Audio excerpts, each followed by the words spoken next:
അസ്സലാമു അലൈക്കും വറഹ്മത്തുള്ളാഹി. ബിസ്മില്ലാഹിർ റഹ്മാനിർ റഹീം. അൽഹംദുലില്ലാഹി റബ്ബിൽ ആലമീൻ. സ്വലാത്തു വസ്സലാമു അലാ അഷ്റഫിൽ മുർസലീൻ വഅലാ ആലിഹി വഅസ്ഹാബിഹി അജ്മഈൻ. അമ്മാ ബഅദ്. സഹോദരങ്ങളെ, എറണാകുളം ജില്ലയിലെ ISM പ്രവർത്തകർ സംഘടിപ്പിച്ചിട്ടുള്ള ഈ ഇൻസ്പയർ പ്രോഗ്രാമിൽ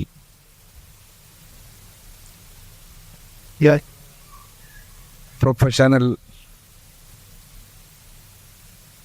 കുടുംബങ്ങൾക്ക് വേണ്ടിയുള്ള ഈ കൂട്ടായ്മയിൽ നമ്മുടെ ചർച്ചയ്ക്ക് വേണ്ടി തിരഞ്ഞെടുത്തിട്ടുള്ള വിഷയം ഇസ്ലാമും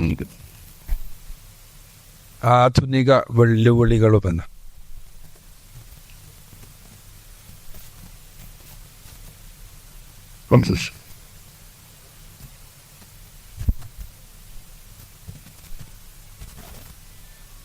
ഇന്ന്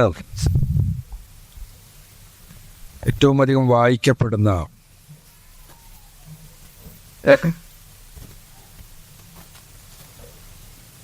എഴുത്തുകാരിൽ ഒരാളാണ്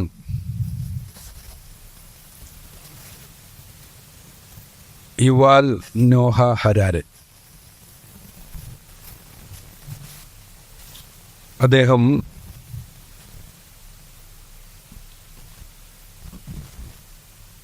എഴുതിയ പുസ്തകങ്ങൾ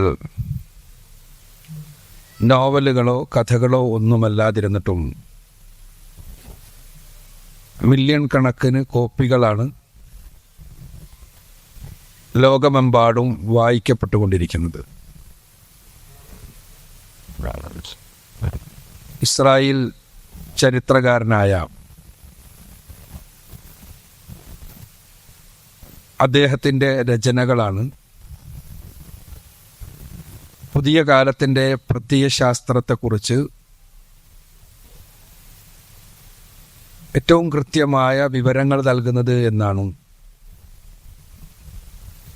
വിലയിരുത്തപ്പെടാറുള്ളത്. 2014 പുറത്തിറങ്ങിയ അദ്ദേഹത്തിൻ്റെ sapiens the history of human kind എന്ന പുസ്തകവും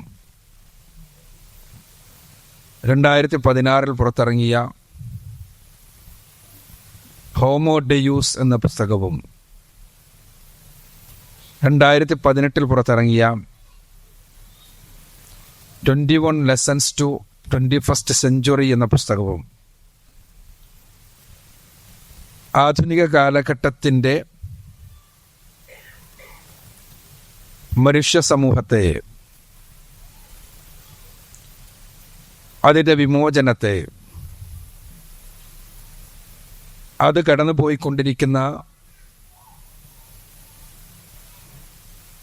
പ്രതിസന്ധികളെ, അതിനുള്ള പരിഹാരങ്ങളെയെല്ലാം കുറിച്ച്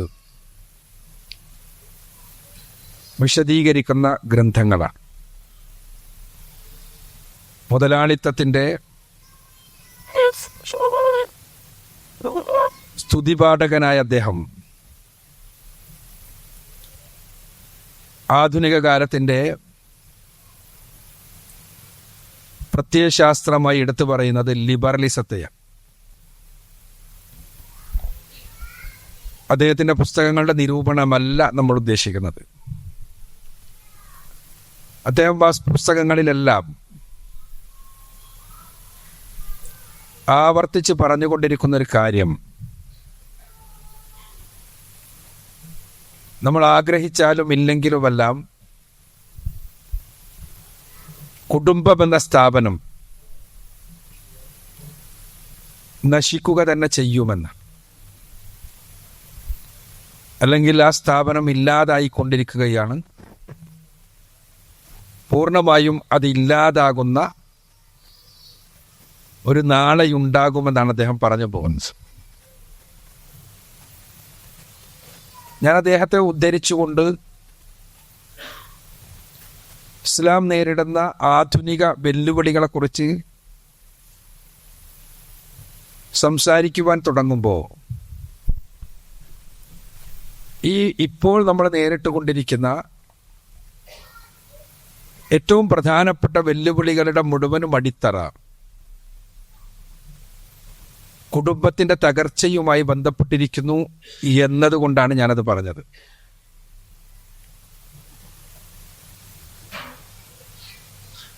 എന്തുകൊണ്ട് കുടുംബം തകരുന്നു തുടങ്ങിയ വിഷയങ്ങൾ നമ്മൾ വിശദമായി വേറെ പഠിക്കേണ്ടതാണ്. ഇന്ന് നമ്മൾ സംസാരിക്കുമ്പോൾ ലിബറലിസത്തെക്കുറിച്ച് ഏറെ പറയാറുണ്ട്. അതേപോലെ തന്നെ ഇസ്ലാമിനെതിരെയുള്ള വിമർശനങ്ങളെക്കുറിച്ച് നമ്മൾ പറയാറുണ്ട്. ഇസ്ലാമാണ് ഏറ്റവും അധികം തെറ്റിദ്ധരിപ്പിക്കപ്പെടുന്ന, ഏറ്റവും അധികം വിമർശിക്കപ്പെടുന്ന ആദർശമെന്ന് നമ്മൾ പറയാറുണ്ട്. മുഹമ്മദ് റസൂലുള്ളാഹി സ്വല്ലല്ലാഹു അലൈഹി വസല്ലമയാണ്, പരിശുദ്ധ ഖുർആനാണ് ഏറ്റവും അധികം മ്ലേച്ഛമായി ചിത്രീകരിക്കപ്പെടുന്ന പ്രമാണങ്ങൾ എന്ന് നമ്മൾ സൂചിപ്പിക്കാറുണ്ട്. പക്ഷെ ഇതിൻ്റെ എല്ലാം കാരണമെന്ത് എന്ന് നമ്മൾ മനസ്സിലാക്കുകയും പുതിയ കാലത്തിൻ്റെ ദർശനത്തോട് ഇസ്ലാം എങ്ങനെ പ്രതികരിക്കുന്നു എന്ന് നമ്മൾ അറിയുകയും ചെയ്യുമ്പോൾ മാത്രമാണ് ഇന്ന് നിലനിൽക്കുന്ന വെല്ലുവിളികളെ മുസ്ലിം സമൂഹത്തിന് എങ്ങനെ തന്മയത്വത്തോടു കൂടി പ്രതിരോധിച്ച് മുന്നോട്ട് പോകാൻ കഴിയും എന്ന് നമുക്ക് മനസ്സിലാക്കാൻ കഴിയുക. എന്തുകൊണ്ടാണ് ഇസ്ലാം ഇത്രയധികം തെറ്റിദ്ധരിക്കപ്പെടുകയും തമസ്കരിക്കപ്പെടുകയും ചെയ്യുന്നത്? ഏറ്റവും നല്ല സോഷ്യൽ മീഡിയയിലെല്ലാം ഏറ്റവും അധികം ഊർജം ചെലവഴിക്കപ്പെടുന്നത് ഇസ്ലാമിനെ തമസ്കരിക്കാൻ വേണ്ടിയാകുന്നത് എന്തുകൊണ്ടാണ്?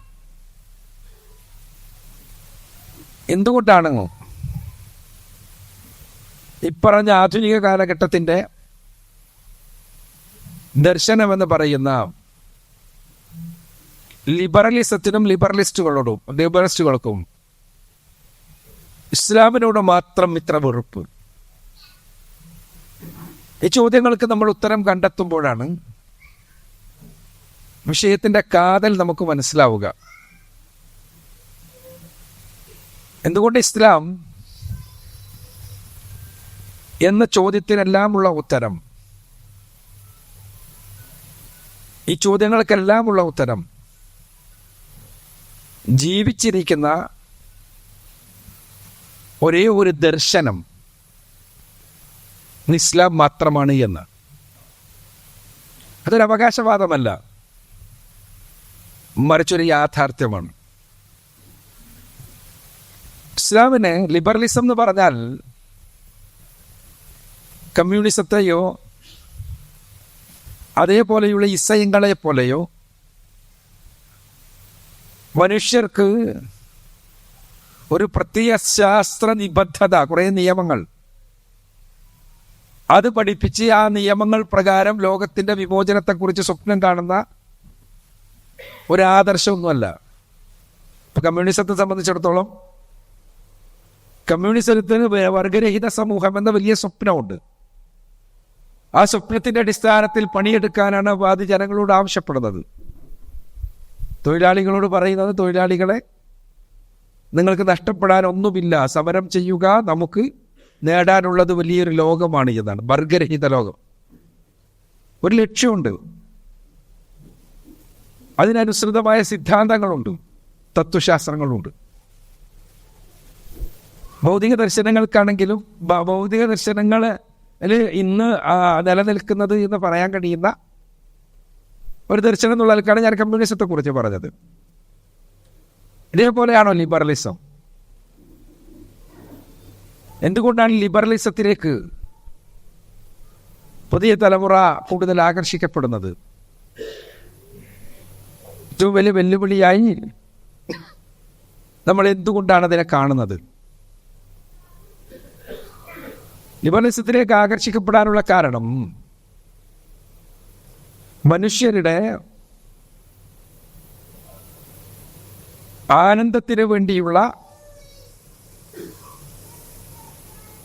പരിശ്രമങ്ങളെ, അവൻ്റെ അന്തഃച്ഛോദനകളെ, അവൻ്റെ ഹവയെ അത് പ്രധാനമായും ഉദ്ദീപിപ്പിക്കുകയും പരിഗണിക്കുകയും ചെയ്യുന്നു എന്നതുകൊണ്ടാണ്. അഥവാ എന്താണ് ലിബറലിസം നിങ്ങളോട് ചോദിച്ചാൽ ആ ചോദ്യങ്ങൾക്ക് ചിലപ്പോൾ നിങ്ങൾക്ക് പല ഉത്തരങ്ങൾ നൽകാനുണ്ടാകും. പക്ഷെ യഥാർത്ഥത്തിൽ ലിബറലിസം മുന്നോട്ട് വെക്കുന്ന ഒരു പ്രത്യയശാസ്ത്രം എന്ന് പറയാൻ എന്താണ്? ഓരോരുത്തരും അവർക്ക് ഇഷ്ടമുള്ളതുപോലെ ജീവിക്കണം എന്നുള്ള പ്രത്യയശാസ്ത്രം. പക്ഷെ മലയാളത്തിൽ പറഞ്ഞാൽ തോന്നിവാസം എന്നാണ് അതിന് പറയുക. തോന്നിയതുപോലെ ജീവിക്കുക. ഇതാണ് സത്യത്തിൽ ലിബറലിസം മുന്നോട്ട് വെക്കുന്ന ആശയം. ആ ആശയത്തിന് 16-ാം നൂറ്റാണ്ടിലെ വേരുകളെ കുറിച്ചോ ജോൺ ലോക്ക് ഉണ്ടാക്കിയ ലിബറലിസ്റ്റ് തത്വങ്ങളെ കുറിച്ചോ അതിനുശേഷം ജെറോം ബെന്താമും മറ്റു കുറെ തത്വശാസ്ത്രജ്ഞന്മാരും എല്ലാം ഉണ്ടാക്കി അതിൻ്റെ മാറ്റങ്ങളെ കുറിച്ചൊന്നും അറിഞ്ഞിട്ടല്ല പുതിയ തലമുറ അതിലേക്ക് ആകർഷിക്കപ്പെടുന്നത്. അവരുടെ ഈ നമ്മുടെ ചുറ്റുപാടുമുള്ള മുതലാളിത്ത സമൂഹം അത് വളർത്തുന്ന ഒരു ആസ്വാദനത്തിൻ്റെ ജീവിത ദർശനമുണ്ട്. സ്വന്തത്തിൽ കേന്ദ്രീകൃതമായ ജീവിത ദർശനം. ഒരു ജീവിതമേ ഉള്ളൂ, ആ ജീവിതം പരമാവധി ആസ്വദിക്കുക എന്ന ജീവിത ദർശനം. ആ ആസ്വാദനത്തിൻ്റെ ജീവിത ദർശനം ആസ്വാദനത്തിൻ്റെതായതുകൊണ്ട് തന്നെ നമ്മുടെ ഹവയെ, നമ്മുടെ ഇച്ഛയെ അത് പരിഗണിക്കുന്നത് കൊണ്ട് തന്നെ എല്ലാ തരത്തിലുമുള്ള ബന്ധനങ്ങളിൽ നിന്ന് മുക്തമായി മനുഷ്യന്റെ തൃഷ്ണക്കനുസരിച്ച്, താല്പര്യത്തിനനുസരിച്ച് ജീവിക്കണമെന്ന ആശയം മുന്നോട്ട് വെക്കുന്നത് കൊണ്ട് തന്നെ ആ ആശയത്തിലേക്ക് മറ്റ് അടിത്തറകളൊന്നുമില്ലെങ്കിൽ ആളുകൾ ആകൃഷ്ടരാകും. അതാണ് സംഭവിച്ചുകൊണ്ടിരിക്കുന്നത്. അവിടെ എന്തുകൊണ്ടാണ് ഇസ്ലാമിനോട് വിരോധം? എന്തുകൊണ്ടാണ് ഇസ്ലാം ഇത്രയധികം തമസ്കരിക്കപ്പെടുന്നത്? ആ ചോദ്യത്തിനുള്ള ഉത്തരം ഇവർ പറയുന്ന ആസ്വാദനം, ആ ആസ്വാദനത്തെ ചോദ്യം ചെയ്യുന്നു എന്നതുകൊണ്ടല്ല, മറിച്ച് അതിന് കൃത്യമായൊരു ബദൽ ജീവിത ദർശനം മുന്നോട്ട് വെക്കുന്നത് ഇസ്ലാം മാത്രമാണ് എന്നതുകൊണ്ടാണ്. ഇസ്ലാം ജീവിതത്തെ ആസ്വദിക്കാനാണ് പഠിപ്പിക്കുന്നത്. യഥാർത്ഥത്തിലുള്ള ആസ്വാദനം. ഇസ്ലാം ജീവിതത്തെ നിഷേധിക്കാനല്ല, ജീവിതത്തിൽ നിന്ന് തിരിച്ചു പോകാനല്ല, ജീവിതത്തിൽ നിന്ന് ഒളിച്ചോടാനല്ല, മറിച്ച് യഥാരൂപത്തിൽ ജീവിതത്തെ ആസ്വദിക്കാൻ. ജീവിതത്തെ യഥാരൂപത്തിൽ ആസ്വദിക്കണമെങ്കിൽ എന്ത് വേണം? ചില നിയമങ്ങൾ ആവശ്യമുണ്ട്. ആസ്വദിച്ച് ഡ്രൈവ് ചെയ്യാൻ കഴിയുക എപ്പോഴാണ്? നിയമങ്ങളുള്ളപ്പോഴാണ്. ഡ്രൈവിങ് അറിയുന്ന ആളുകളാണ് എൻ്റെ മുന്നിൽ നിൽക്കുന്ന പലരും. ഒരു നിയമമില്ലാത്തൊരവസ്ഥയിലാണെങ്കിൽ, നമുക്കെല്ലാവർക്കും പരിചയമുള്ളതെന്നുള്ള ആൾക്കാർ ഞാൻ പറയുന്നത്, ആർക്കും ഒരു നിയമം അനുസരിക്കാത്ത ഒരു പ്രദേശത്ത് ഡ്രൈവ് ചെയ്യാൻ അങ്ങനെ പറ്റും? ആർക്കും എങ്ങനെയും ഡ്രൈവ് ചെയ്യാമെന്ന വിചാരമുള്ളിടത്ത് ആസ്വദിച്ച് ഡ്രൈവ് ചെയ്യാൻ പറ്റുമോ? ഇല്ല. എപ്പോഴും ഭയപ്പാടോടുകൂടി മാത്രം ഡ്രൈവ് ചെയ്യാൻ പറ്റുമോ? അതേസമയം നിയമങ്ങൾ ഉണ്ടാകുമ്പോൾ, ആ നിയമങ്ങൾ പ്രകാരം ഡ്രൈവ് ചെയ്യുന്ന അവസ്ഥയുണ്ടാകുമ്പോൾ, ആ നിയമങ്ങൾ അനുസരിക്കാതെ ഡ്രൈവ് ചെയ്താൽ അതിന് പണിഷ്മെന്റ് ഉണ്ടാകുന്ന അവസ്ഥയുണ്ടാകുമ്പോൾ, നിയമങ്ങൾ അനുസരിച്ച് ഡ്രൈവ് ചെയ്താൽ അതിന് ആവശ്യമായ പാരിതോഷികങ്ങൾ ഉണ്ടാകുന്ന അവസ്ഥയും ഉണ്ടാകുമ്പോൾ സ്വാഭാവികമായും ഡ്രൈവിംഗ് ആസ്വാദകരമായ ഒരു പണിയായി മാറുന്നു. അല്ലെങ്കിൽ ചിലപ്പോൾ സ്വാതന്ത്ര്യമെന്ന് നമുക്ക് പറയാൻ പറ്റുമായിരിക്കും, പക്ഷേ അത് യഥാരൂപത്തിലുള്ള ആസ്വാദനം നൽകില്ല. ഇസ്ലാം പറയുന്നത് ഇത്രയേ ഉള്ളൂ: ജീവിതത്തെ ആസ്വദിക്കുക, പക്ഷേ ആ ആസ്വാദനത്തിന് കൃത്യമായ നിയമങ്ങളുടെ ചട്ടക്കൂടിൻ്റെ ഉള്ളിൽ നിന്ന് യഥാർത്ഥത്തിൽ ആസ്വദിക്കുക. എവിടെയാണ് ലിബറലിസത്തിന്റെ അടിസ്ഥാന തത്വങ്ങളുമായി ഇസ്ലാം വിയോജിച്ച് നിൽക്കുന്നത്? എന്താണ് അടിസ്ഥാന തത്വങ്ങൾ? 2 അടിസ്ഥാനപരമായ മൂല്യങ്ങളാണ് സമൂഹത്തിൽ ഏതവസ്ഥയിലും സംരക്ഷിക്കപ്പെടേണ്ടത് എന്ന ന്യായമാണ് ലിബറലിസത്തിനുള്ളത്. ആ മൂല്യങ്ങൾ, ഒന്നാമത്തേത് സ്വാതന്ത്ര്യമാണ്, രണ്ടാമത്തേത് സമത്വമാണ്. 2 മൂല്യങ്ങളും നല്ലതല്ലേ? നമ്മളെല്ലാവരും സമത്വം കാക്ഷിക്കുന്നവരാണ്, നമ്മളെല്ലാവരും സ്വാതന്ത്ര്യം കാക്ഷിക്കുന്നവരാണ്. പക്ഷെ സ്വാതന്ത്ര്യവും സമത്വവും അർത്ഥപൂർണമാകണമെങ്കിൽ അതിന് ചില റെഗുലേഷൻസ് ആവശ്യമുണ്ട്. എല്ലാ രൂപത്തിലുമുള്ള സ്വാതന്ത്ര്യം അതാണെങ്കിൽ ഒരു സ്ഥാപനവും നിലനിൽക്കില്ല. എല്ലാ നിലക്കുമുള്ള സമത്വം അതാണെങ്കിൽ ഒരു സ്ഥാപനവും മുന്നോട്ട് പോവില്ല. ഇവിടെ ഈ പ്രഭാഷണം നടക്കണമെങ്കിൽ ഞാൻ എഴുന്നേറ്റ് നിൽക്കുകയും സംസാരിക്കുകയും വേണമെന്ന നിയമം ഉണ്ടാകണം. നിങ്ങൾ ഇരിക്കുകയും കേൾക്കുകയും ചെയ്യണമെന്ന നിയമം ഉണ്ടാകണം. എന്നെപ്പോലെ നിങ്ങൾക്കും സംസാരിക്കാൻ സ്വാതന്ത്ര്യം നൽകിയാൽ ഈ പരിപാടി നടക്കൂല. എല്ലാവരും സംസാരിക്കുകയാണെങ്കിൽ, എല്ലാവരും സമന്മാരാണ് എന്ന് പറഞ്ഞ് എല്ലാവരും സ്റ്റേജിലേക്ക് കയറി മൈക്കുമായി സംസാരിക്കുകയാണെങ്കിൽ, ഇവിടെ ഞാൻ പറയുന്നത് സ്വാതന്ത്ര്യവും സമത്വവും നിയന്ത്രണങ്ങൾ ഉണ്ടാകുമ്പോൾ, റെഗുലേഷൻസ് ഉണ്ടാകുമ്പോഴാണ് അർത്ഥപൂർണമാവുക. ഇസ്ലാമിക വീക്ഷണത്തിൽ സാമൂഹ്യ നിയമങ്ങളിലെല്ലാം നിർബന്ധമായും പാലിക്കപ്പെടേണ്ട മൂല്യങ്ങൾ സ്വാതന്ത്ര്യമോ സമത്വമോ അല്ല. സ്വാതന്ത്ര്യവും സമത്വവും നല്ല മൂല്യങ്ങളാണ്. പക്ഷേ സ്വാതന്ത്ര്യവും സമത്വവും നീതിയുടെ അടിസ്ഥാനത്തിലാണ് പാലിക്കപ്പെടേണ്ടത്. നീതിയാണ് സാമൂഹ്യ നിയമങ്ങളിൽ ഒരു കാരണവശാലും കോംപ്രമൈസ് ചെയ്യാൻ പാടില്ലാത്ത അടിസ്ഥാനപരമായ മൂല്യം. നീതിയുടെ അടിസ്ഥാനത്തിൽ ഇസ്ലാം സ്വാതന്ത്ര്യത്തെയും സമത്വത്തെയും കാണുന്നു. ഇവിടെ നീതി ഉണ്ടാകണമെങ്കിൽ, നീതി നടപ്പാക്കണമെങ്കിൽ നിയമങ്ങൾ ആവശ്യമാണ്. പരിശുദ്ധ ഖുർആനിൽ 2 തവണ അതിശക്തമായി വിശ്വാസികളെ അഭിസംബോധന ചെയ്തുകൊണ്ട് പറയുന്നുണ്ട്: യാ അയ്യുഹല്ലദീന ആമനൂ കൂനൂ ഖവ്വാമൂന ബിൽ ഖിസ്തി ശുഹദാഅ ലില്ലാഹ് കൂനൂ ഖവ്വാമൂന ലില്ലാഹി ശുഹദാഅ ബിൽ ഖിസ്ത്. 4-ാമത്തെ അധ്യായം സൂറത്തുൻ നിസായിലെ 135-ാമത്തെ വചനത്തിലും 5-ാമത്തെ അധ്യായം സൂറത്തുൽ മാഇദയിലെ 9-ാമത്തെ വചനത്തിലും. ഇത് എന്താ പറയുന്നത്? വിശ്വാസികളെ, നിങ്ങൾ നീതിക്ക് വേണ്ടി സാക്ഷി നിൽക്കുന്നവർ എന്നുള്ള നിലക്ക്, അള്ളാഹുവിന് വേണ്ടി സാക്ഷി നിൽക്കുന്നവർ എന്നുള്ള നിലക്ക് നീതിപൂർവം പ്രവർത്തിക്കുന്നവരാവണം. വിശ്വാസികളെ, നിങ്ങൾ നീതിക്ക് വേണ്ടി നിലനിൽക്കുന്നവരാകണം, അള്ളാഹുവിന് വേണ്ടി സാക്ഷി നിൽക്കുന്നവരെന്നുള്ള നിലക്ക്. ഇവിടെ നീതി ഏറ്റവും അടിസ്ഥാനപരമായ പാലിക്കപ്പെടേണ്ട നിയമമാണെന്ന് ഇസ്ലാം പറയും. ഇസ്ലാമിൻ്റെ ഈ സ്വാതന്ത്ര്യത്തെയും സമത്വത്തെയും റെഗുലേറ്റ് ചെയ്യുന്നത് നീതിയുടെ അടിസ്ഥാനത്തിലാണ്. അതിനെ നിയന്ത്രിക്കുന്നത് നീതിയുടെ അടിസ്ഥാനത്തിലാണ്. നീതി നടപ്പാക്കണമെങ്കിൽ നിയമങ്ങൾ ആവശ്യമുണ്ട്. നിയമങ്ങളില്ലെങ്കിൽ നീതി നടപ്പാക്കാൻ കഴിയില്ല. ഞാൻ നേരത്തെ പറഞ്ഞതുപോലെ ഇവിടെ സ്റ്റേജ് ഉണ്ടാകണമെന്നത്, മൈക്ക് വേണമെന്നത്, ഞാൻ സംസാരിക്കണമെന്നത്, നിങ്ങൾ ഇരിക്കണമെന്നത്, നിങ്ങൾ കേൾക്കണമെന്നത് എല്ലാം നിയമങ്ങളാണ്.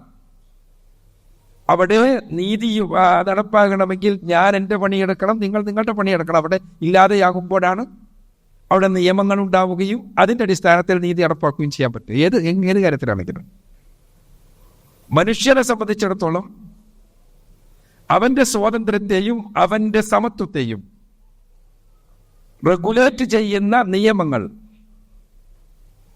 അത് പഠിപ്പിക്കേണ്ടത് അവനെക്കുറിച്ച് കൃത്യമായി അറിയുന്ന അവൻ്റെ സ്രഷ്ടാവാണ് എന്ന് ഇസ്ലാം പറയും. ഇവിടെയാണ് ഇപ്പറയുന്ന ജീവിതാസ്വാദനത്തിൻ്റെ പ്രത്യയശാസ്ത്രമായി പറയപ്പെടുന്ന ഇന്നത്തെ യുവാക്കളുടെ എല്ലാം പ്രത്യയശാസ്ത്രമായ ലിബറലിസവുമായി ഇസ്ലാം കൊമ്പുകോർക്കുന്നത്, ഇസ്ലാം എതിർത്ത് നിൽക്കുന്നത്. അവിടെ ഇസ്ലാമിനെ പ്രതിക്കൂട്ടിൽ കയറ്റുന്ന ആളുകൾ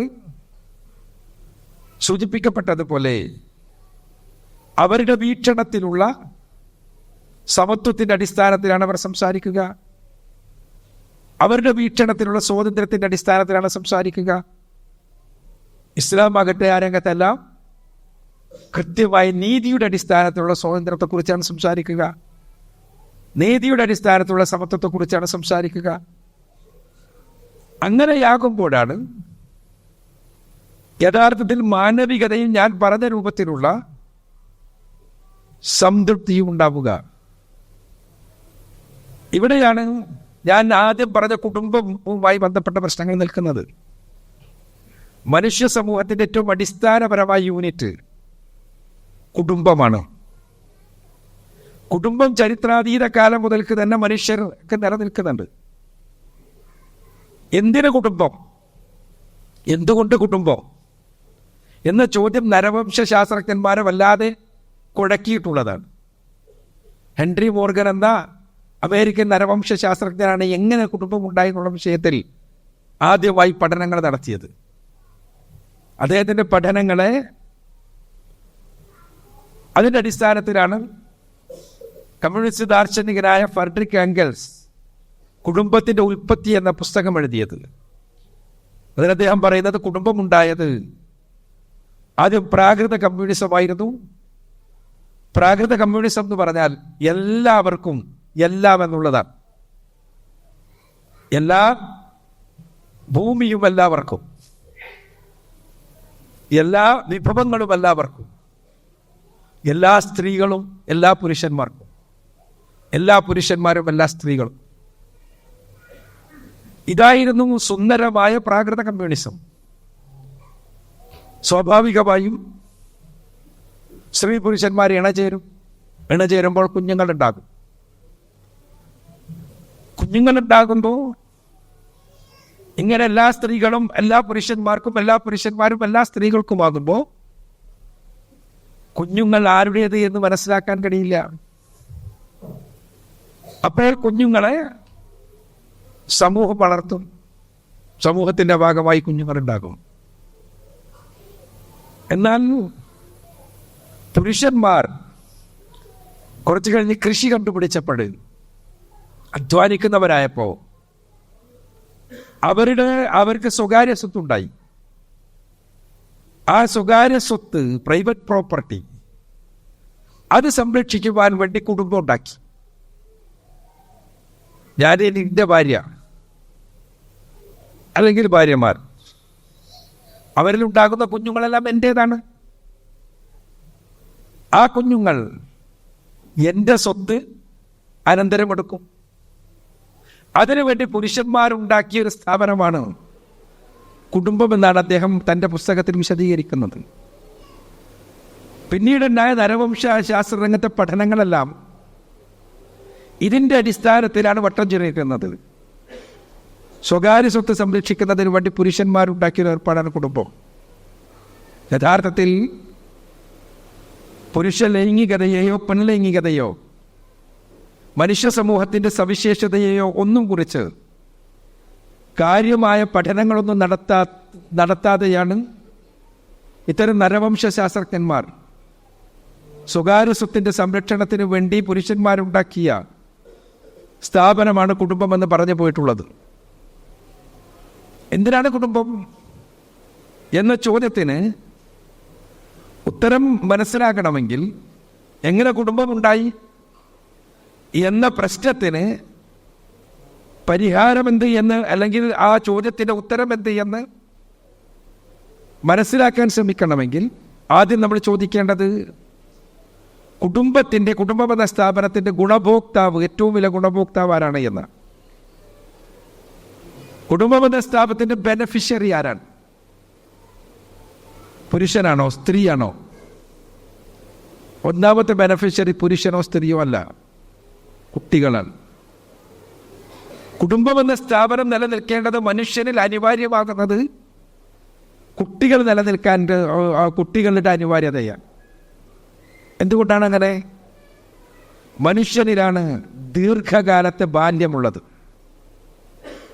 ബാക്കി ജീവികളെല്ലാം നമ്മളെടുത്താൽ 6000-ത്തിലധികം സസ്തനികളിൽ ഹോമോസാപ്പിയൻ എന്ന സസ്തനി ഒഴിച്ച് ബാക്കി എല്ലാ ജീവികളിലും ആ ജീവികളുടെ കുഞ്ഞുങ്ങൾ മുലകുടി പ്രായം കഴിയുന്നതോടുകൂടി സ്വയം പര്യാപ്തരാകും.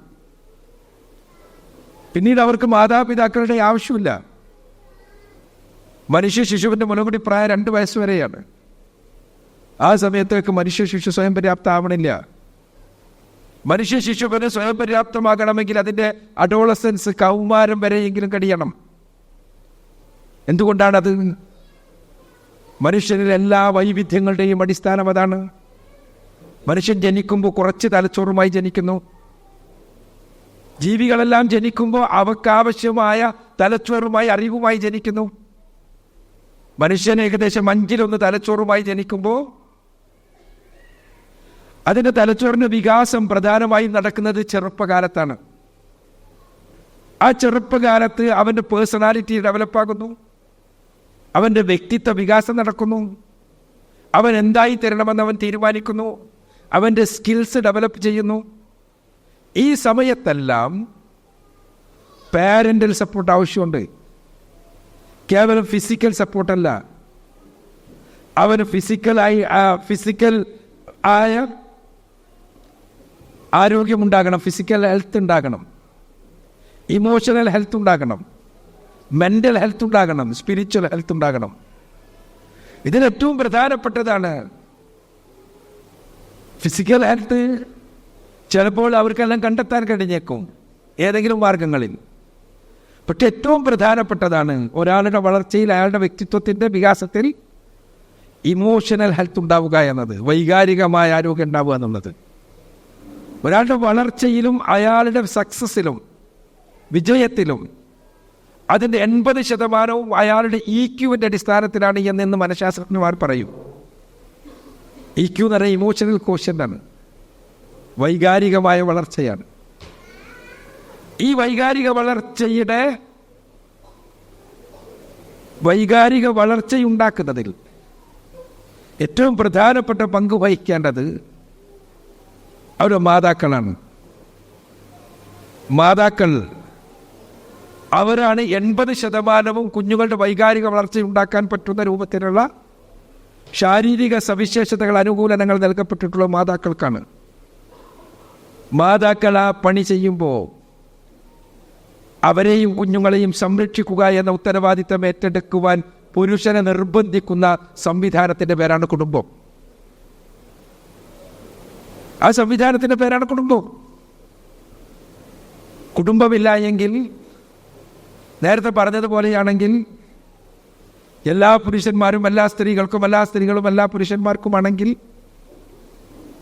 സ്ത്രീകൾ ഗർഭിണികളാകും, സ്ത്രീകൾ പ്രസവിച്ചു കൊണ്ടിരിക്കും. അപ്പോഴേ ഈ കുട്ടികൾക്കുള്ള വൈകാരികമായ വളർച്ചയ്ക്ക് വേണ്ടിയുള്ള അനുകൂലനങ്ങൾ പെണ്ണിൻ്റെ ശരീരത്തിലാണ് നൽകപ്പെട്ടിട്ടുള്ളതെന്നുള്ളതുകൊണ്ട് തന്നെ അവൾക്ക് അറ്റാച്ച്മെൻ്റ് ഉണ്ടാകും. ആ അറ്റാച്ച്മെൻറ്റിൻ്റെ അടിസ്ഥാനത്തിൽ അവൾക്ക് കുഞ്ഞുങ്ങളെ വിട്ടുപോകാൻ കഴിയില്ല. സ്വാഭാവികമായും അവൾക്ക് കുഞ്ഞുങ്ങളുടെ വളർച്ചയും അതോടൊപ്പം തന്നെ അവരുടെ ജീവസന്ധാരണത്തിനുള്ള മാർഗം കണ്ടെത്തലും കൂടി ഉത്തരവാദിത്തമാകും. അടുത്ത തലമുറയുടെ നിലനിൽപ്പിൽ പുരുഷൻ്റെ ഇൻവോൾവ്മെൻറ്റ് എത്രമാത്രം ഉണ്ടാവുള്ളൂ? പുരുഷൻ്റെ ഇൻവോൾവ്മെൻറ്റ് കേവലം ആദ്യ കോശത്തിൻ്റെ പകുതി നൽകുക, ബീജം ദാനം ചെയ്യുക എന്ന കാര്യം മാത്രമേ ഉണ്ടാകൂ. പുരുഷൻ്റെ പരിണാമപരമായി തന്നെ പറഞ്ഞാൽ പുരുഷൻ ഏറ്റവും അധികം അവൻ്റെ ജീനിനെ വർദ്ധിപ്പിക്കാൻ വേണ്ടി ശ്രമിക്കുന്നതാണ്. അങ്ങനെയാണെങ്കിൽ പുരുഷൻ പ്രത്യുൽപാദനത്തിന് വേണ്ടി നടക്കുക, സ്ത്രീ ഉത്തരവാദിത്തങ്ങൾ മുഴുവൻ നിർവഹിക്കുക എന്ന ഭീഷണമായ അവസ്ഥയാണ് കുടുംബമില്ലാതായാൽ സംഭവിക്കുക, കുടുംബമില്ലാത്തൊരവസ്ഥയിലുണ്ടാവുക. അതുകൊണ്ട് തന്നെ മനുഷ്യൻ എന്നുണ്ടായോ മനുഷ്യ സമൂഹത്തെക്കുറിച്ചുള്ള മുഴുവൻ പഠനങ്ങളും അവൻ നിലനിന്ന സമയങ്ങളിൽ മുഴുവനും കുടുംബ സംവിധാനം ഉണ്ടായിരുന്നു എന്ന് വ്യക്തമാക്കുന്നു. അത് ഹരാരെ തന്നെ അദ്ദേഹത്തിൻ്റെ സാപ്പിയൻസ് എന്ന പുസ്തകത്തിൽ പറയുന്നുണ്ട്.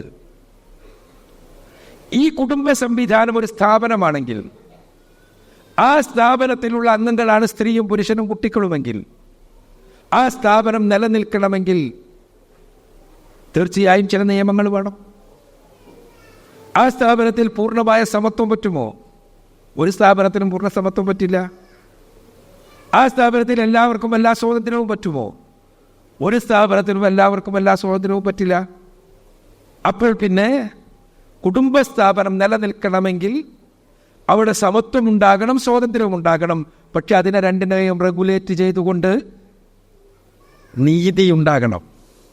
ആ നീതി സർവേശ്വരൻ പുരുഷനെ, പെണ്ണിനെ, കുട്ടികളെക്കുറിച്ച് അറിയാവുന്ന പടച്ചവൻ തന്നെ നിർദ്ദേശിക്കണം. ഇതാണ് ഇസ്ലാം പറഞ്ഞത്. അവിടെയാണ് ഇസ്ലാമിക നിയമങ്ങൾ ഇവരുടെ സമത്വത്തിൻ്റെ കണ്ണാടിയിലൂടെ നോക്കുമ്പോൾ അവർക്ക് പ്രശ്നമായി തോന്നണത്. അവർക്ക് ഇസ്ലാമിക നിയമങ്ങൾ അവരുടെ സ്വാതന്ത്ര്യത്തിൻ്റെ കണ്ണാടിയിലൂടെ നോക്കുമ്പോൾ പ്രശ്നമായി തോന്നുന്നത് അവരുടെ ജീവിത വീക്ഷണത്തിൻ്റെ പ്രശ്നമാണത്.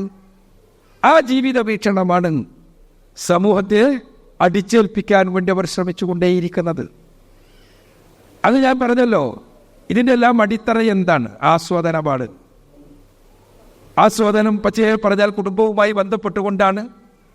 ഇന്ന് ലിബറലിസം നിലനിൽക്കുന്നതിൻ്റെ ഏറ്റവും അടിസ്ഥാനപരമായ സംഗതികൾ തന്നെ സെക്സുമായി ബന്ധപ്പെട്ടുകൊണ്ടാണ്. ഇന്ന് മുസ്ലിം ലോകം, ഇസ്ലാമിക സമൂഹവും മാത്രമല്ല മനുഷ്യ സമൂഹം തന്നെ നേരിടുന്ന ഏറ്റവും വലിയ പ്രതിസന്ധി, ഏറ്റവും വലിയ അപകടകരമായ പ്രതിസന്ധി പുതിയ സാമൂഹിക ക്രമത്തിൽ കുടുംബം എന്ന സ്ഥാപനം തകർന്നുകൊണ്ടേയിരിക്കുന്നു എന്നതാണ്. ഞാനതുകൊണ്ടാണ് ആമുഖമായി അത് പറഞ്ഞത്. കുടുംബം എന്ന സ്ഥാപനത്തെ തകർക്കുവാൻ വേണ്ടിയാണ് എല്ലാ സംവിധാനങ്ങളും. കുടുംബം എന്ന സ്ഥാപനം തകർന്നാൽ സംഭവിക്കാൻ പോകുന്നത് ഞാൻ ആദ്യം സൂചിപ്പിച്ചതുപോലെ കുടുംബ സ്ഥാപനത്തിൻ്റെ ഏറ്റവും വലിയ ബെനഫിഷ്യറീസായ കുട്ടികൾ വഴി ആധാരമാവുകയാണ്. കുട്ടികൾ വഴി ആധാരമായാൽ എന്താണ് സംഭവിക്കുക? കുട്ടികൾ വഴി ആധാരമായാൽ എന്താണ് സംഭവിക്കുക? സമൂഹം തകരുകയാണ് ചെയ്യുക. കാരണം അടുത്ത തലമുറക്ക് ആവശ്യമായ വൈകാരികമായ ആരോഗ്യമില്ലാത്ത അടുത്ത തലമുറയുണ്ടാകുമ്പോൾ സ്വാഭാവികമായും സമൂഹം തകരും. അതുകൊണ്ടാണ് സമൂഹം തകർന്നുകൊണ്ടിരിക്കുന്നത് കൊണ്ടാണ് ലോകത്തെ പല രാജ്യങ്ങളും ആ രാജ്യങ്ങളുടെ തകർച്ച കണ്ടുകൊണ്ടിരിക്കുന്നത് കൊണ്ടാണ് അവിടുത്തെ സ്ത്രീ പുരുഷന്മാരോട് കരഞ്ഞുകൊണ്ടിരിക്കുന്നത്, നിങ്ങളൊന്ന് കുട്ടികളെ ഉൽപ്പാദിപ്പിച്ചു തരൂ, നിങ്ങളൊന്ന് കുടുംബമായി ജീവിക്കുകയത്. ചൈനീസ് കമ്മ്യൂണിസ്റ്റ് പാർട്ടി അവസാനത്തെ സ്ത്രീകൾക്ക് വേണ്ടി വിമൻസ് കോൺഫറൻസിൽ പറഞ്ഞത്, പെണ്ണുങ്ങളെ നിങ്ങൾ പണിസ്ഥലത്തിൽ നിന്നൊന്ന് കുടുംബത്തിലേക്ക് പോകൂ, കുടുംബമുണ്ടാക്കൂ, കുടുംബത്തെ പുനഃസൃഷ്ടിക്കൂ, എന്നിട്ട് കുട്ടികളെ ഒന്ന് സമൂഹത്തിന് നൽകൂ എന്നാണ്. ജപ്പാൻ പ്രധാനമന്ത്രിയുടെ പറഞ്ഞതും അത് തന്നെ. റഷ്യയിൽ നിയമങ്ങൾ ഉണ്ടാവുകയാണ്. കുട്ടികളുടെ എത്രത്തോളം കുടുംബത്തെ ഓറിയൻറ്റ് ചെയ്തുകൊണ്ട് സ്ത്രീയും പുരുഷനും ജീവിക്കുകയും കുട്ടികളെ വളർത്തുകയും ചെയ്യുകയാണെങ്കിൽ ഒരു കുട്ടിക്ക്, 2 കുട്ടിക്ക്, 3 കുട്ടിക്ക്, 4 കുട്ടിക്കെല്ലാം കൂടുതൽ ഇൻസെൻറ്റീവ്സ് നൽകിക്കൊണ്ടിരിക്കുകയാണ്. എന്താ കാരണം? കുടുംബം തിരിച്ചു വരണം. ഇവിടെ നമ്മൾ കുടുംബത്തെ, ഇവിടെ എന്ന് പറഞ്ഞാൽ ഞാൻ സൂചിപ്പിക്കുന്നത് ഈ ലിബറലിസം കുടുംബത്തെ തകർക്കുകയാണ്. എന്തുകൊണ്ടാണ് കുടുംബത്തെ തകർക്കുന്നത്, ആർക്കാണെന്ന് ഞാൻ പറയുന്നത്? കുടുംബത്തെ തകർക്കാൻ വേണ്ടി ഇങ്ങനെ ബുൾഡോസറായിട്ട് വരുന്നത് കൊണ്ടല്ല, മറിച്ച് സ്വാഭാവികമായും ഈ സ്വാതന്ത്ര്യത്തിൻ്റെയും സമത്വത്തിൻ്റെയും ആശയങ്ങൾ, ആ ആശയങ്ങൾ കുടുംബ ബന്ധങ്ങളെ തകർക്കുന്ന രൂപത്തിലുള്ളതാവുകയാണ്. കുടുംബം എന്ന സ്ഥാപനത്തെ തകർക്കുന്ന രൂപത്തിലുള്ളതാവുകയാണ്. യഥാർത്ഥത്തിൽ ആ തകർച്ചയ്ക്ക് വേണ്ടി സാമൂഹിക ക്രമമുണ്ടാകുന്നതാണ് ഇന്ന് നമ്മളെല്ലാം നേരിട്ട് കൊണ്ടിരിക്കുന്ന ഏറ്റവും വലിയ പ്രതിസന്ധി എന്നത്. അത് അടിസ്ഥാനപരമായി ആരംഭിക്കുകയാണ്. ലൈംഗികത, സെക്സ് ആസ്വാദനമാണ്, തീർച്ചയായും ആസ്വാദനമാണ്. പക്ഷെ ആസ്വാദനം എന്തിൻ്റെ അടിസ്ഥാനത്തിൽ? 1970-കളിൽ പാശ്ചാത്യ ലോകം വിളിച്ചു പറഞ്ഞത് സെക്സ് വിത്തൗട്ട് ഒബ്ലിഗേഷൻ എന്നാണ്. അതെ, ലൈംഗികത ഒരു രൂപത്തിലുമുള്ള ഉത്തരവാദിത്തങ്ങളില്ലാത്ത ലൈംഗികത. ആ ലൈംഗികത, സെക്സ് വിത്തൗട്ട് ഒബ്ലിഗേഷൻ എന്ന ആശയം അവർ ഏറ്റെടുത്തിൻ്റെ ഫലമായി ഉണ്ടായ സാമൂഹിക ക്രമം, അത് വേറെ വിഷയം. ഞാൻ നേരത്തെ സൂചിപ്പിച്ച ആ രൂപത്തിലുള്ള സാമൂഹിക ക്രമം ഡേവിഡ് ബ്ലങ്കൻ ഹോൺ എന്ന് പറയുന്ന സാമൂഹ്യ ശാസ്ത്രജ്ഞൻ, അമേരിക്കൻ സാമൂഹ്യ ശാസ്ത്രജ്ഞൻ പുസ്തകം എഴുതി, ഫാദർലെസ് അമേരിക്ക എന്ന പുസ്തകം. ആ പുസ്തകത്തിൽ അവിടെയുള്ള കുഞ്ഞുങ്ങളുടെ മാനസികമായ വൈകാരികമായ ആരോഗ്യത്തെക്കുറിച്ച് കരഞ്ഞുകൊണ്ടിരിക്കുന്നു. സാമൂഹ്യ ദ്രോഹികളെ നർച്ചർ ചെയ്തുകൊണ്ടിരിക്കുന്ന കുടുംബാന്തരീക്ഷത്തെ, ഒറ്റ പാരന്റ്, സിംഗിൾ പാരന്റ് ഫാമിലീസിനെ കുറിച്ച് ഇദ്ദേഹം എഴുതിക്കൊണ്ടിരിക്കുന്നു. ഫാമിലിയും പാരന്റ്ഹുഡും റീഇൻസ്റ്റേറ്റ് ചെയ്യുന്നതിന് വേണ്ടിയുള്ള പ്രോത്സാഹനങ്ങളും അതിനു വേണ്ടിയുള്ള സ്ഥാപനങ്ങളും അതിനു വേണ്ടിയുള്ള സാമൂഹ്യ സംഘടനകളുമെല്ലാം സജീവമായി കൊണ്ടിരിക്കുന്നു. എന്താ കാരണം? അതവിടെ നിന്ന് തുടങ്ങി, അവിടെ നിന്നില്ല.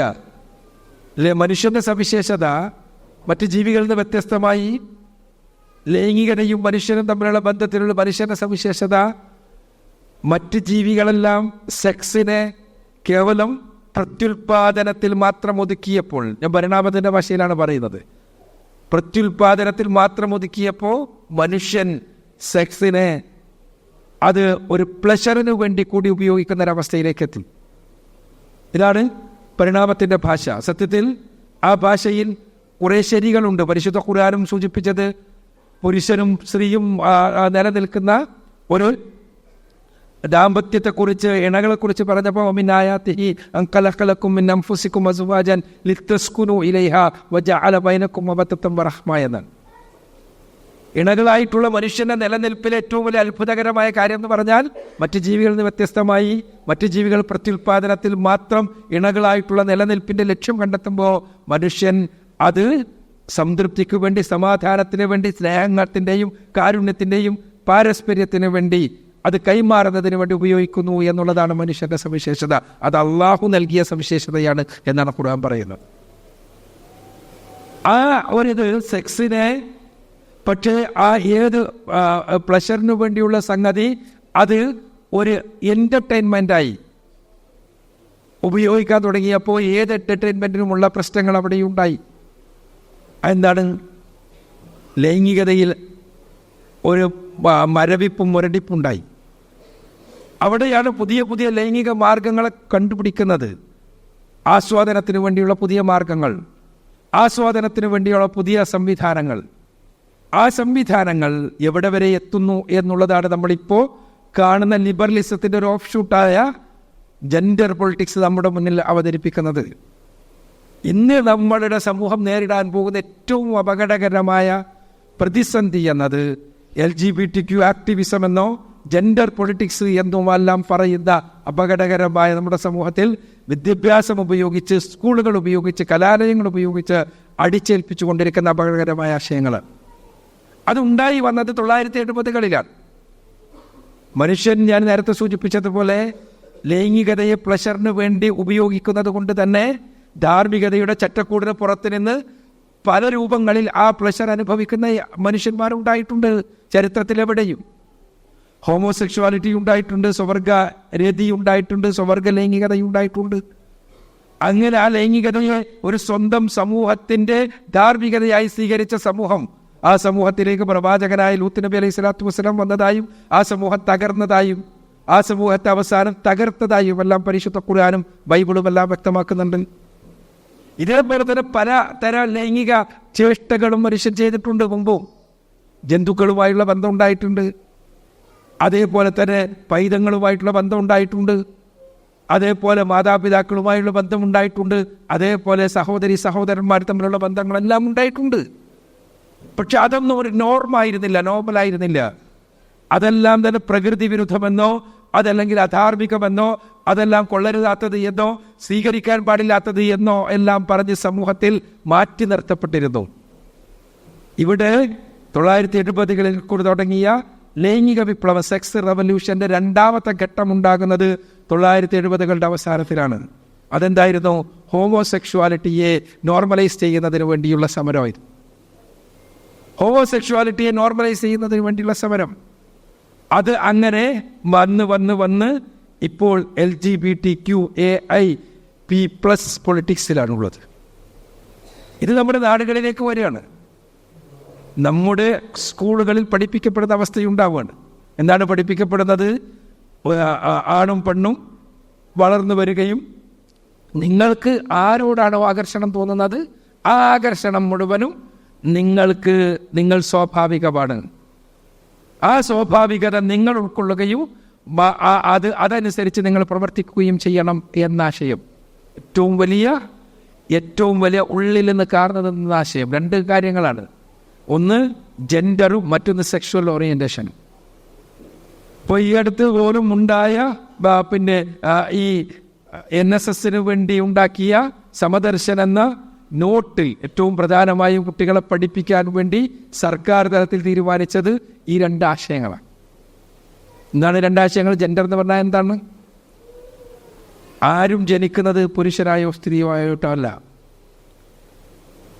നിങ്ങളുടെ ലൈംഗികാവയവങ്ങൾ നിങ്ങളുടെ ലിംഗത്വത്തെ, യഥാർത്ഥത്തിലുള്ള നിങ്ങളുടെ ജെൻഡർ ഐഡന്റിറ്റിയെ തീരുമാനിക്കുന്നില്ല. നിങ്ങളുടെ ശരീരത്തിൽ പുരുഷലിംഗമാകാം, പക്ഷേ നിങ്ങൾ സ്ത്രീ ആയിരിക്കാം. ചിലപ്പോൾ നിങ്ങളുടെ ശരീരത്തിൽ പെൺലിംഗമാകാം, പക്ഷേ നിങ്ങൾ യഥാർത്ഥത്തിൽ പുരുഷനാകാം. അപ്പോൾ യാഥാർത്ഥ്യം എപ്പോഴാണ് അറിയണമെങ്കിൽ നിങ്ങൾക്ക് ലൈംഗിക ചോദന ഉണ്ടാകണം. അതുണ്ടാകണമെങ്കിൽ നിങ്ങൾ അഡോളസൻസ് വരെ കാത്തിരിക്കണം. അഡോളസൻസിലെത്തിയിട്ട് നിങ്ങൾ കൗമാരത്തിലെത്തിക്കഴിഞ്ഞാൽ നിങ്ങൾക്ക് ഞാൻ ആണാണ് എന്ന് തോന്നുന്നെങ്കിൽ നിങ്ങൾ ആണാണ്. നിങ്ങളുടെ ശരീരത്തിൽ പെണ്ണിൻ്റെ ലൈംഗികാവയവങ്ങളാണ് ഉള്ളതെങ്കിലും നിങ്ങൾ അഡോളസൻസിലെത്തിയാൽ നിങ്ങൾക്ക് തോന്നുന്നത് നിങ്ങൾ പെണ്ണാണ് എന്നാണെങ്കിൽ നിങ്ങളുടെ ശരീരത്തിൽ ആണിൻ്റെ ശാരീരികാവയവങ്ങളാണ് ഉള്ളതെങ്കിലും നിങ്ങൾ പെണ്ണാണ്. അപ്പോൾ നിങ്ങൾ അനുഭവിക്കേണ്ട പെണ്ണവകാശങ്ങൾ അവിടെ നിങ്ങൾ അനുഭവിക്കണം. ഈ സമയത്ത് ഇത് ആണ് അടിസ്ഥാനപരമായി പഠിപ്പിച്ചുകൊണ്ടിരിക്കുന്നത്. നിങ്ങൾക്ക് ആ സമയത്ത് നിങ്ങളുടെ ആണവയവങ്ങളാണുള്ളത്, പെണ്ണാണ് എന്ന് തോന്നുന്നുണ്ടോ എങ്കിൽ നിങ്ങൾ ആശുപത്രിയിൽ പോയി ആണവയവങ്ങൾ വെട്ടിച്ചെത്തിക്കളഞ്ഞ് അവിടെ പെണ്ണവയവങ്ങൾ വെച്ച് പിടിപ്പിച്ചാൽ മതി. തിരിച്ചു അങ്ങനെ തന്നെ. ഇതുപോലെ സിമ്പിളായി ഇത് പഠിപ്പിക്കപ്പെടുകയാണ്. ട്രാൻസ്ജെൻഡറുകൾ എന്ന വളരെ ന്യൂനപക്ഷമുള്ളൊരു വിഭാഗത്തിൻ്റെ സംരക്ഷണത്തിന് എന്ന വ്യാജേന ഈ വൃത്തികെട്ട ആശയങ്ങൾ ഇതെന്തിനു വേണ്ടിയാണ്? നേരത്തെ പറഞ്ഞ LGBTQI+ ആശയങ്ങൾ പ്രചരിപ്പിക്കുന്നതിന് വേണ്ടി. അതെന്താണ്? സെക്ഷൽ ഓറിയന്റേഷനുമായി ബന്ധപ്പെട്ടതാണ്. ഒരാൾക്ക് ലൈംഗികമായ താല്പര്യം ആരോടൊക്കെ തോന്നാം. അതൊരു വലിയ ഒരു മഴവില്ലാണ്, ഒരു വലിയ സ്പെക്ട്രമാണ്. ആൾക്കറിയാം മഴവിൽ വർണ്ണങ്ങളെ ഇന്ന് എത്ര അധികം പ്രൊമോട്ട് ചെയ്യപ്പെടുന്നു എന്നുള്ളത്. നമ്മുടെ കുട്ടികളുടെ ടോയ്സിൽ പോലും അത് പ്രൊമോട്ട് ചെയ്യപ്പെടുകയാണ്. അപ്പോൾ ഈ മഴവിൽ വർണ്ണങ്ങൾ പ്രൊമോട്ട് ചെയ്യപ്പെടുന്നതിൻ്റെ അടിത്തറ എന്താണ്? ഇതേപോലെയാണ് സെക്ഷുവാലിറ്റി എന്നാണ്.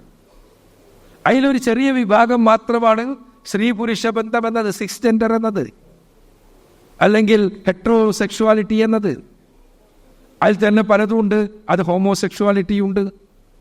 ആ ഹോമോസെക്ഷുവാലിറ്റി തന്നെ ലെസ്ബിയനിസം ഉണ്ട്, ഗേ ഉണ്ട്. അതാണ് LG. ബൈസെക്ഷൽ ഉണ്ട്. ഒരാൾക്ക് ഒരു പുരുഷൻ ആണിനോട് ബന്ധപ്പെടാൻ തോന്നാം, പെണ്ണിനോടും ബന്ധപ്പെടാൻ തോന്നാം. അങ്ങനത്തെ ആൾ ബൈസെക്ഷലാണ്. അത് അവരുടെ അവകാശമാണ് അങ്ങനെ തോന്നിക്കഴിഞ്ഞാൽ. പിന്നെ ക്യൂ ഉണ്ട്. ക്യൂ എന്ന് പറഞ്ഞാൽ ആരാണ്? ക്യൂറാണ്. ക്യൂർ എന്ന് പറഞ്ഞാൽ വിചിത്രമാണ് എന്ന് ബാക്കിയുള്ളവർക്ക് തോന്നുന്ന ലൈംഗിക സ്വഭാവങ്ങളുള്ളവർ. അല്ല, ഏതുമാകാം. പിന്നെ ട്രാൻസ്ജെൻഡർ ഉണ്ട്. അതേപോലെ മറ്റ് വിഭാഗങ്ങളുണ്ട്. ട്രാൻസ്ജെൻഡറുടെ കാര്യം ഞാൻ ഇവിടെ പറഞ്ഞു.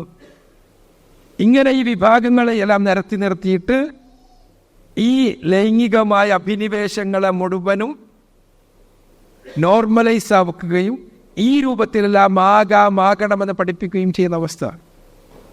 ഈ രൂപത്തിൽ ലിംഗം തിരിച്ചറിയപ്പെടാതെ കുട്ടികളെ വളർത്തണമെന്ന ആശയം, അതാണ് ജെൻഡർ ന്യൂട്രാലിറ്റി എന്ന ആശയം. പലരും തെറ്റിദ്ധരിച്ചത് ജെൻഡർ ന്യൂട്രാലിറ്റി എന്ന് പറഞ്ഞാൽ ആണുങ്ങൾ പെണ്ണുങ്ങളുടെ വസ്ത്രമിടലും പെണ്ണുങ്ങൾ ആണുങ്ങളുടെ വസ്ത്രമിടലും മാത്രമാണെന്നാണ്. അല്ലെങ്കിൽ ജെൻഡർ ന്യൂട്രാലിറ്റി എന്ന് പറഞ്ഞാൽ ന്യൂട്രൽ വസ്ത്രങ്ങൾ ഉടുക്കുന്ന ഒരാശയമാണെന്ന്. ജെൻഡർ ന്യൂട്രാലിറ്റി എന്ന് പറഞ്ഞാൽ ഞാൻ നേരത്തെ പറഞ്ഞ ജെൻഡർ പൊളിറ്റിക്സിൻ്റെ ഭാഗമായി കടന്നു വന്നതാണ്. അഥവാ ചെറുപ്പത്തിൽ നിങ്ങളുടെ ലിംഗം തീരുമാനിക്കപ്പെടുന്നില്ല, ലിംഗത്വം തീരുമാനിക്കപ്പെടുന്നില്ല. നിങ്ങൾ എപ്പോഴാണ് അഡോളസൻസ് വരെ കുട്ടികളെ വളർത്തേണ്ടത്? അവരാണോ പെണ്ണോ എന്ന് തിരിച്ചറിയാതെയാണ്. ആ രൂപത്തിലുള്ള ടോയ്സ് കൊടുക്കരുത്, ആ രൂപത്തിലുള്ള വസ്ത്രങ്ങൾ ധരിപ്പിക്കരുത്. അങ്ങനെ ആണോ പെണ്ണോ എന്ന് തിരിച്ചറിയാതെ വളർത്തിക്കഴിഞ്ഞാൽ അവർക്ക് ലൈംഗിക ബോധമുണ്ടാകുമ്പോൾ അവർക്ക് ആരോടാണോ താല്പര്യം തോന്നുന്നത് അവരുമായി ബന്ധപ്പെട്ടോട്ടെ. അപ്പോൾ അതിന് ഒരു ഉളുപ്പില്ലാതിരിക്കണമെങ്കിൽ, അതിനൊരു രൂപത്തിലുമുള്ള ഒരു പ്രശ്നം ഇല്ലാതിരിക്കണമെങ്കിൽ, ഒരു പാപബോധം ഇല്ലാതിരിക്കണമെങ്കിൽ ചെറുപ്പത്തിലെ ആണാണ് ഞാൻ പെണ്ണാണ് ഞാൻ എന്ന ബോധമില്ലാതെ വളർത്തണം. അതിനാണ് ജെൻഡർ ന്യൂട്രാലിറ്റി. ഞാൻ പറയുന്നത് ഇതാണ്. ഇന്ന് ഇസ്ലാം ഒരു ധാർമ്മികത എന്നുള്ള നിലക്കും മനുഷ്യ സമൂഹം മൊത്തത്തിലും അനുഭവിക്കുന്ന ഏറ്റവും പ്രധാനപ്പെട്ട വെല്ലുവിളി. ഇത് ഒരാശയം എന്നുള്ള നിലക്ക് ഇങ്ങനെ വരുന്നതല്ല, മറിച്ച് ഉള്ളിലൂടെ ആശയമായി കൊണ്ടുവരുന്നതാണ്. പുറത്തുനിന്ന് അടിച്ചേൽപ്പിക്കുന്നതിനേക്കാളും വിദ്യാഭ്യാസം ഉപയോഗിച്ച്, മീഡിയകൾ ഉപയോഗിച്ച്, NGOകൾ ഉപയോഗിച്ച് നമ്മുടെ ഉള്ളിൽ, നമ്മുടെ കുട്ടികളുടെ ഉള്ളിൽ വളർത്തിക്കൊണ്ടുവരിക. അവിടെ തന്നെയാണ് ഇസ്ലാമിനോടുള്ള പ്രശ്നം. കാരണം നേരത്തെ സൂചിപ്പിച്ചതുപോലെ ഇസ്ലാം അവിടെ കൃത്യമായ മാർഗദർശനമായി സ്ഥിതി ചെയ്യുന്നു. ഇസ്ലാം ആ വിഷയത്തിൽ ഒരു മോറൽ ബാക്ക് ബോൺ ഉണ്ട് ഇസ്ലാമിന്.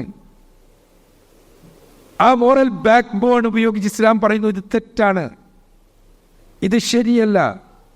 ഇവിടെ ഞാൻ ആദ്യം സൂചിപ്പിച്ചതുപോലെ ഇസ്ലാമിന് വളരെ കൃത്യമായി ഇത്തരം വിഷയങ്ങളിൽ മനുഷ്യർക്കുള്ള ആസ്വാദനത്തിനുള്ള മാർഗമെന്ത് എന്ന് വളരെ നിയമങ്ങളുടെ അടിസ്ഥാനത്തിൽ ആസ്വാദനത്തിൻ്റെ ജീവിത ദർശനം പഠിപ്പിക്കുന്നു. അതോടൊപ്പം തന്നെ ഇത്തരം കാര്യങ്ങളിൽ കൃത്യമായ മാർഗദർശനം നൽകുന്നു.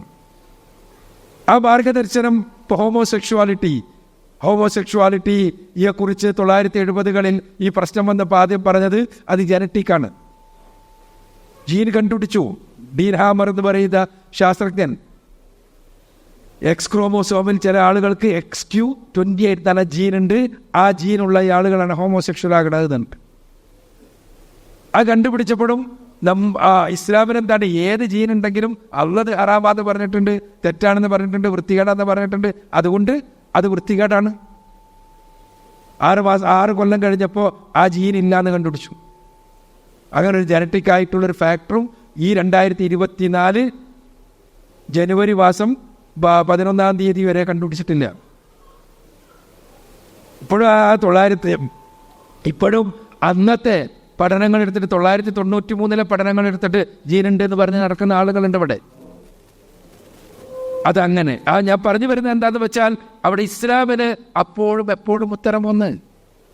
പിന്നീട് പറഞ്ഞു ജന്തുക്കൾക്കിടയിലുണ്ട്, പട്ടികൾക്കിടയിൽ ഹോമോസെക്ഷുവാലിറ്റി, കുരങ്ങുകൾക്കിടയിൽ ഹോമോസെക്ഷുവാലിറ്റി. അതിന് ഒരുപാട് തെളിവുകൾ, 700 ചില്ലാനം ജന്തുക്കൾക്കിടയിൽ ഹോമോസെക്ഷുവാലിറ്റി നിലനിൽക്കുന്നുണ്ട്.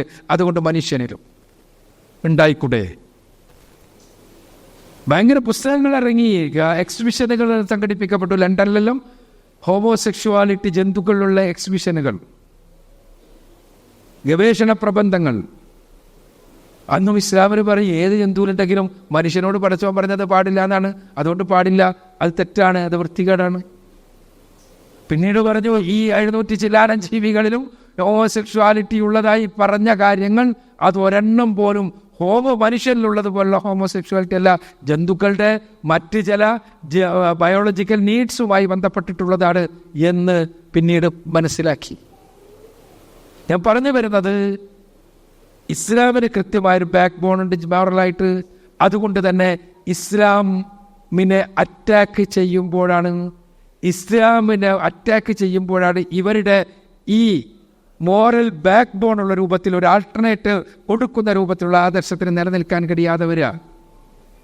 അവിടെ ഇസ്ലാമിന് ഞാൻ സൂചിപ്പിച്ചല്ലോ, ഇസ്ലാമിന് കൃത്യമായ നിയമങ്ങൾ മാത്രമല്ലാണിത്, ആ നിയമങ്ങളനുസരിച്ച് ജീവിച്ച് ലോകത്തിന് മാതൃകയായ മുഹമ്മദ് റസൂലുള്ളാഹി സ്വല്ലല്ലാഹു അലൈഹി വസല്ലമ എന്ന ഒരു മഹാപുരുഷനെ ലോകത്തിൻ്റെ മുന്നിൽ അവതരിപ്പിച്ച് കാണിക്കാനുണ്ട്. മുഹമ്മദ് റസൂലുള്ളാഹി സ്വല്ലല്ലാഹു അലൈഹി വസല്ലമയെ മനുഷ്യ സമൂഹത്തിന് മുന്നിൽ അവതരിപ്പിക്കുന്നത് ആത്മീയ സാധനകളുടെ ഔന്നത്യം നേടിയെടുത്ത് ആത്മീയ സാധനങ്ങളാൽ മാജിക്കുകൾ കളിച്ച അല്ലെങ്കിൽ മന്ത്രതന്ത്രവിദ്യകൾ കാണിച്ച ഒരു മഹാമനുഷ്യനായിട്ടോ അതല്ലെങ്കിൽ ഒരു ഋഷിപുങ്കവനായിട്ടോ ഒന്നുമല്ല, മറിച്ച് പച്ചയായി മനുഷ്യർക്കിടയിൽ ജീവിച്ച് ജീവിതത്തെ പൂർണ്ണമായി ആസ്വദിച്ച ആ പൂർണ്ണ ആസ്വാദനം വഴി അദ്ദേഹവുമായി ബന്ധപ്പെടുന്ന ആളുകൾക്ക് മുഴുവനും സംതൃപ്തി മാത്രം പ്രദാനം ചെയ്ത ഒരു മഹാപുരുഷനായിട്ടാണ് മുഹമ്മദ് റസൂലുള്ളാഹി സ്വല്ലല്ലാഹു അലൈഹി വസല്ലമയെ ഇസ്ലാം പ്രതിനിധീകരിക്കുന്ന ഇസ്ലാം മുന്നോട്ട് വെക്കുന്നത്.